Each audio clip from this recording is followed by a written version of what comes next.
পশ্চিমবঙ্গ সরকারের আইসিডিএস বা অঙ্গনওয়াড়ি কেন্দ্রগুলোকে নিয়ে একটি অত্যন্ত গুরুত্বপূর্ণ এবং বড় অফিসিয়াল নোটিশ জারি করা হয়েছে।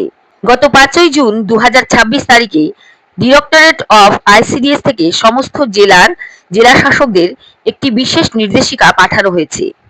এই নির্দেশিকার মূল বিষয় হল submission of fixed timing schedule for anganwadi centres. অর্থাৎ এবার প্রতিটি জেলার আবহাওয়া এবং ভৌগোলিক পরিস্থিতি বিচার করে অঙ্গনওয়াড়ি কেন্দ্রগুলোর জন্য একটি নির্দিষ্ট সময়সীমা বা রুটিন তৈরি করা হচ্ছে।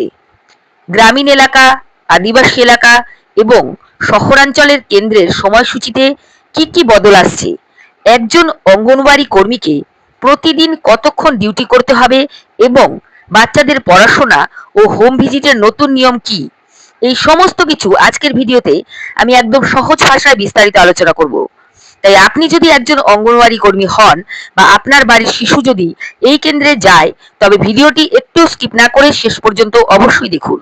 তো বন্ধুরা, নোটিশে পরিষ্কার বলা হয়েছে যে আইসিডিএস পরিষেবাগুলো আরও নিখুঁতভাবে পরিচালনা এবং নজরদারি করার জন্য জেলাভিত্তিক একটি নির্দিষ্ট কাজের সময় নির্ধারণ করা অত্যন্ত জরুরি।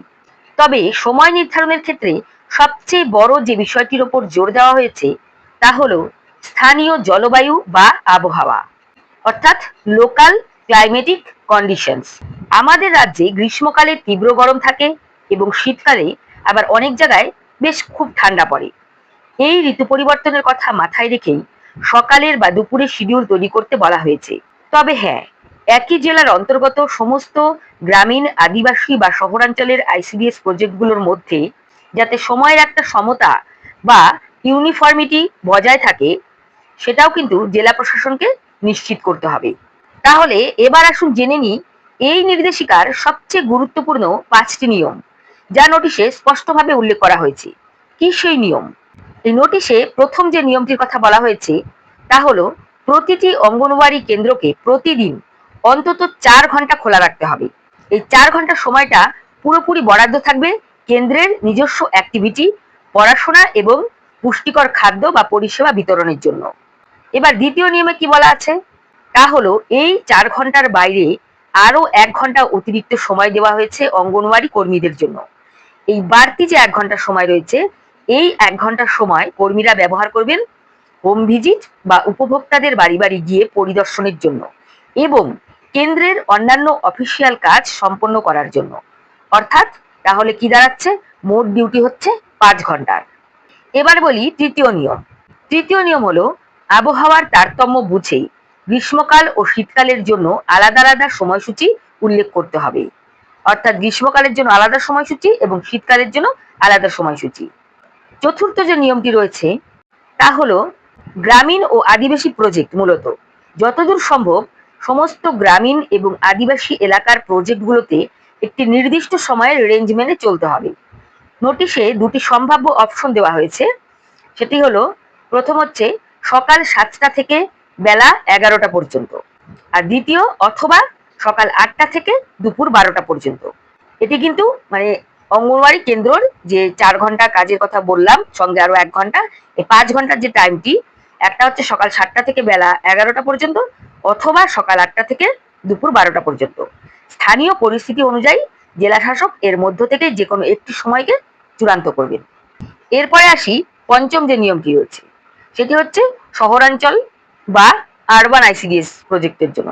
এর আগে যেটি বললাম ওটি হচ্ছে গ্রামীণ এবং আদিবাসী প্রজেক্ট, এবার হচ্ছে শহরাঞ্চল।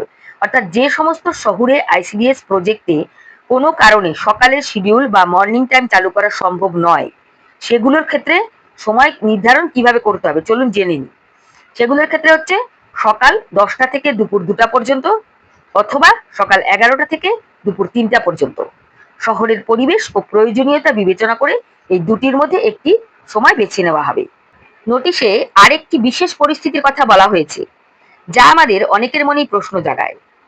যদি কোনো অঙ্গনওয়াড়ি কেন্দ্র কোনো সরকারি প্রাথমিক বিদ্যালয় বা প্রাইমারি স্কুলের ক্যাম্পাসের ভেতরে চলে, তবে তার সময় কি হবে? তো নির্দেশিকায় বলা হয়েছে, যেহেতু প্রাইমারি স্কুলগুলো সাধারণত সকাল 11টা থেকে শুরু হয়, তাই স্কুলের ভেতরে থাকা অঙ্গনওয়াড়ি কেন্দ্রগুলোর সময় সকাল 7টা থেকে সকাল 11টা পর্যন্ত রাখাই বাঞ্ছনীয়। এর ফলে সকাল 11টার মধ্যে বাচ্চাদের কেন্দ্রের পড়াশোনা ও মিড ডে মিলের কাজ শেষ হয়ে যাবে এবং এরপর কর্মীরা তাদের হোম ভিজিট ও অন্যান্য অফিসিয়াল দায়িত্ব পালন করতে পারবেন। এতে স্কুলের স্বাভাবিক পঠন পাঠনেও কোনো ব্যাঘাত ঘটবে না। এবার আসি সবচেয়ে গুরুত্বপূর্ণ শেষ অংশে। এই নতুন সময়সূচি কবে থেকে বা কত দিনের মধ্যে কার্যকর হচ্ছে? নোটিশে স্পষ্ট নির্দেশ দেওয়া হয়েছে যে এই চিঠি জারির আগামী 10 দিনের মধ্যে প্রতিটি জেলার জেলাশাসক দ্বারা অনুমোদিত জেলাভিত্তিক নির্দিষ্ট সময়সূচির তালিকাটি রাজ্য আইসিডিএস ডিরেক্টরেট রেকর্ডের জন্য পাঠিয়ে দিতে হবে। অর্থাৎ খুব দ্রুতই আপনারা আপনাদের নিজ নিজ জেলা থেকে অফিসিয়াল রুটিন বা অর্ডার পেয়ে যাবেন। তাহলে এই ছিল পশ্চিমবঙ্গ সরকারের ডিরেক্টরেট অফ আইসিডিএস এর তরফ থেকে আসা নতুন নোটিশের সম্পূর্ণ বিবরণ। আশা করি আপনারা সময়সূচি সংক্রান্ত সমস্ত নিয়ম একদম পরিষ্কারভাবে বুঝতে পেরেছেন। আপনার জেলায় বর্তমানে অঙ্গনওয়াড়ি কেন্দ্রের সময় কি রয়েছে এবং আপনার মতে কোন সময়টা রাখা সবচেয়ে ভালো তা অবশ্যই নিচে কমেন্ট করে আমাদের জানান। আর ভিডিওটি ইনফরমেটিভ মনে হলে সমস্ত অঙ্গনওয়াড়ি কর্মী, সহায়িকা এবং অভিভাবকদের সাথে প্রচুর শেয়ার করুন যাতে সবাই এই নতুন নিয়ম সম্পর্কে জানতে পারেন। আর হ্যাঁ, এই ধরনের সমস্ত সরকারি প্রকল্পের আপডেট সবার আগে পেতে আমাদের চ্যানেলটি সাবস্ক্রাইব করে পাশে থাকা বেল আইকনটি প্রেস করতে ভুলবেন না। আর অবশ্যই ভিডিওটি ভালো লাগলে একটি লাইক করুন। তাহলে আজকের মতো এখানেই শেষ করছি। দেখা হচ্ছে পরবর্তী ভিডিওতে। সকলে ভালো থাকবেন, সুস্থ থাকবেন। ধন্যবাদ।